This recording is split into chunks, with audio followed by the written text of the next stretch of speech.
Hello, Wealth Builders. You're listening to Wealth Building with Options. Here's your host, Dan Passarelli.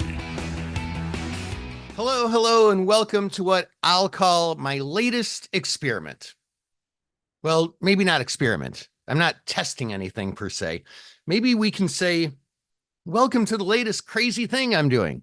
As many of you know, I'm always doing something unconventional, and this new podcast is exactly that, unconventional. More than a decade after having written my last book, I decided to take the plunge, or rather a deep dive, and go headfirst into a new book project. It's a topic I've wanted to write about for a long time. And after literally a couple of years of waiting for the right time to come along, I realized the perfect time is not going to come along, ever. So I decided to make time for it. We make time for things that are important. And this is important to me. It's something I think is important to share. It's something I want to share. And now, well, here we are. The topic of my upcoming book, which at least for now has the working title, Wealth Building with Options, will be about using options in your investing to build wealth faster. We're going to focus on a strategy, or maybe rather a trading system, that many investors are familiar with, but few actually do well: the wheel strategy. This book will be a hands-on, step-by-step guide on exactly how to make this time-tested system work and work well. I'll cover the strategy and the tactics, and I'll cover the mindset things that must come into play to be successful. If I do my job right, this will be the definitive guide to trading the wheel strategy, or more specifically, my improved perspective on the wheel strategy, which I call the cycle recycle trade. Now, you may be wondering, Dan, what the heck does all this have to do with this podcast? And if you are, well, that's a pretty valid question. Well, here's the gig. The podcast will not just be about using options to build wealth faster. It'll be about me, Dan, your host, writing a book about wealth building with options. In fact, unless the publisher changes the title, it'll be about writing the book called Wealth Building with Options. Now, I'm always looking for ways to reach new people that I know can help secure their financial freedom. And books are a great way to do that. And so is a podcast. So I figured I could do both and do it in an interesting way. You're going to get real-time, firsthand experience of the book material while it's being written. And if you were to walk by my desk as I'm writing a chapter, you'll be remarkably unimpressed. It's not going to be exciting to watch someone type. The exciting part is the things that are in my head, and that is what I'm going to share with you. You'll get early access to the thoughts that are going into the manuscript, even before my publisher does. And I'll probably share some stories about how I discovered some of these things that make the wheel work, but somehow never made it into other books on the subject. And I'll also share stories about my firsthand experience trading options and the successes and mistakes that I learned from. And you'll also probably hear about some of my trials and tribulations in the writing process itself. It's my hope that you come along on this journey with me. It's a long process, and, well, I could use the company. In a way, in an important way, you are part of this journey too. I'm here to support you in your journey towards financial freedom, and I hope you'll support me too. Lend me your ears, open your mind, and together we'll create something wonderful. Now you may be wondering, Dan, why the wheel strategy? Isn't that just so simple? Is there really anything you can tell us about it that we don't already know? And the answer is yes. But you might be saying, but Dan, I've tried the wheel strategy and it doesn't really work. Uh-huh. Yep. That's why I feel so strongly that this book needs to be born into this world. Or you may be thinking, what am I getting myself into? What is this wheel strategy you speak of? Well, let me start out addressing all of those questions by sharing some information that may be interesting to you. So, first, the wheel strategy at its most basic level is a long-term system that consists of sometimes holding a covered call and sometimes holding a cash secured put. A covered call, of course, being long shares of a stock or an ETF, and short one call for each 100 shares held. A cash secured put is simply being short a put and holding cash in the account in case the put gets assigned, in which case you'd buy the stock at the strike price. Now, if any of these terms are new to you, fear not. We'll cover everything you need to know quite extensively throughout this podcast. The podcast goes from now until the book comes out, which is probably around the end of next year. When I said deep dive before, I assure you, I meant it. Now, I said that the wheel strategy at its most basic level consists of those positions. But actually, at a still more basic level, it's something else, something simpler. I'll refer to this as the first principle as far as covered calls are concerned. And what I mean by first principle is when you take a thing and you break it down and break it down and break it down again until it is its simplest explanation for what it is. And for the wheel, that is capturing the risk premium. The wheel is capturing the risk premium. Since 1987, options have been statistically overall overpriced. And that makes sense if you think about it. The economic purpose for options is to transfer risk. Investors can use them to hedge existing positions, transferring that risk to someone who specializes in managing such risk. And because in that regard, options are devices of protection, we pay for protection. And humans are by nature very averse to risk, as we're going to discuss a lot in future chapters or, episodes, I guess. So we as humans are generally speaking okay overpaying a little bit to avoid risk. This is what one of my student traders that I worked with in our one-on-one coaching refers to as it's a sleeping pill. It helps me sleep, right? Now, what does this mean overpriced? Well, we'll get a lot into that as well in the coming months, but think about this transfer of risk away from the hedger's portfolio as insurance, because, well, that's what it is. At insurance companies, they have people called actuaries who crunch all the numbers and determine based on certain sets of criteria what the risk of loss is in terms of, of likelihood, as well as in dollar amount risk of loss. And, let's just kind of break this down into an example.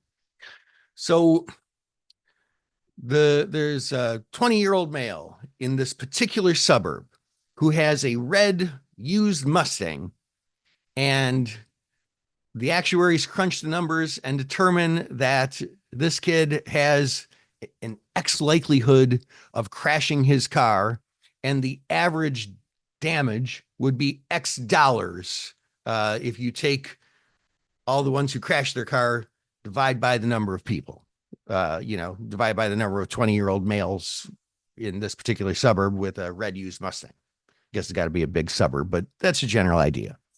So, like, for example, in my example, if there's 100 drivers, say, they've determined that 3 will statistically crash their car for a total damage of the 3 cars combined of $100,000 of damage. So lumping those 100 drivers into a basket on which $100,000 statistically will be lost on that basket, that means that each driver is a $1,000 debit in the long run. I'm making these numbers up, but that's basically the gist of how this works. So actuaries, they of course use huge amount of data points to come up with this dollar amount. It's not 120-year-old males with red Mustangs in a suburb. They use huge amounts of data points to come up with this dollar amount for, this customer, this avatar is what they call it in marketing. So then when they sell the policy to the demographic that fits those data points, they take as a baseline how much statistically they will have to pay out per driver.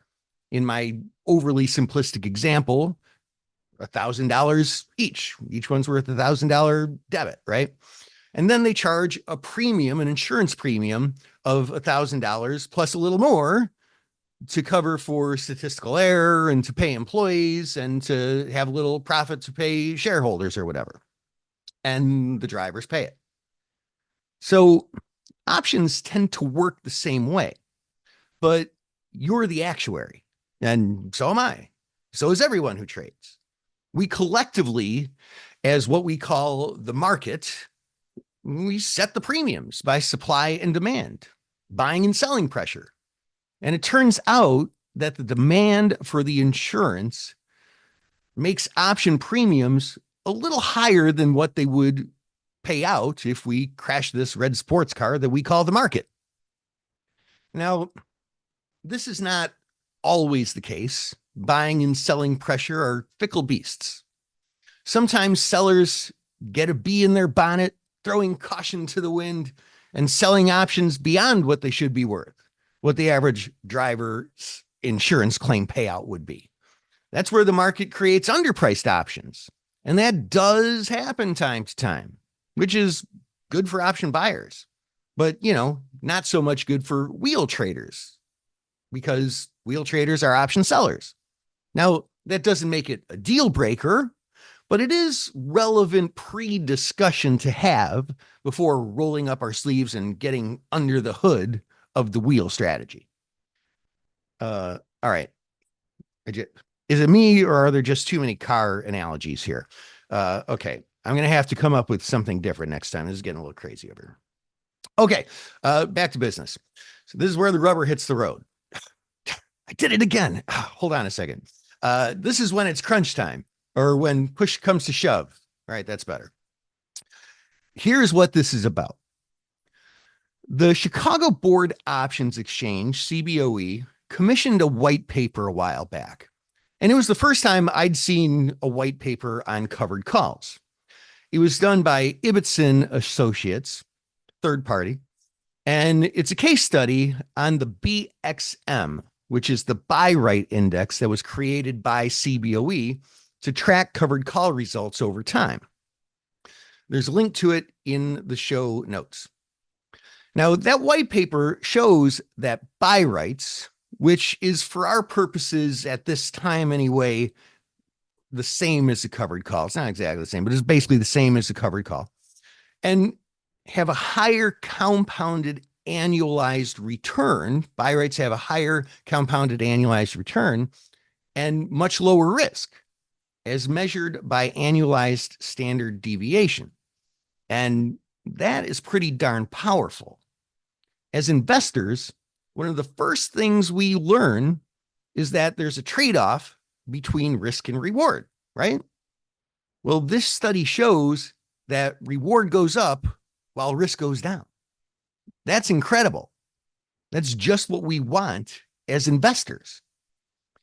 And there's a white paper by BMO, the bank, link also in the show notes, that has a nice little chart over an 11-year period showing that when you reinvest the premiums collected from selling covered calls, the value of your portfolio is massively higher over time than without doing so, more than double. But we're talking about the wheel, which is both covered calls and cash secured puts. And it becomes so much more powerful when you're trading them in tandem as a system. On the Options Industry Council's website, I found a white paper called Beyond the Covered Call, written by a couple portfolio managers, Seth Shalov and Kurt Nye.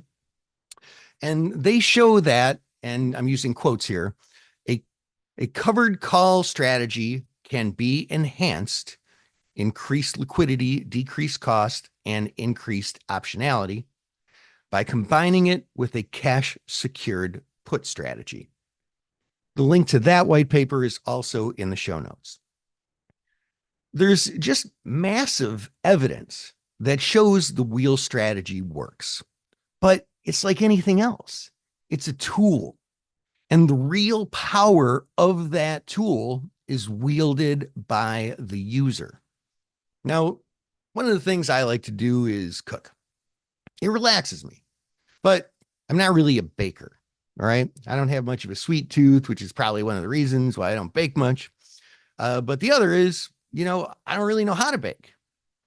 My wife, Kathleen, and I were at a charity auction once a few years ago. And one of the things you could bid on was a KitchenAid mixer, which are really cool devices. Like I said, I don't bake, but man, those are really cool little kitchen appliances.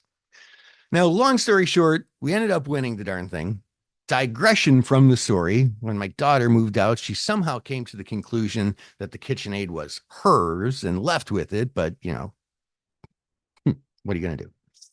Now, needless to say, even with such a great tool, I'm not ever going to end up making the perfect macaroon. It's just not going to happen. Although, I never tried, but one thing I know about baking is you just can't wing it. You've got to follow a recipe. If I ever get a hankering for, macaroons or a chocolate souffle or something, I want someone who knows how to do it to write it down into a recipe so that I can follow it very, very closely. And that is what this is all about. The tool is there. It exists. It works. But without the instructions or the recipe, and no, I'm not going to say driver's manual, without the recipe, it's just not going to work. And so that is why I'm so passionate about this project. And so my new wealth building family, next week, we continue down this journey together. In the meantime, trade smart.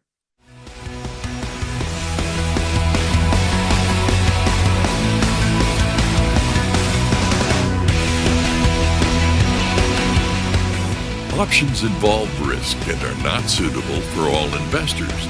Before buying or selling an option, read characteristics and risks of standardized options. A link is provided in the show notes. To learn more about your host, Dan Passarelli, please visit markettaker.com.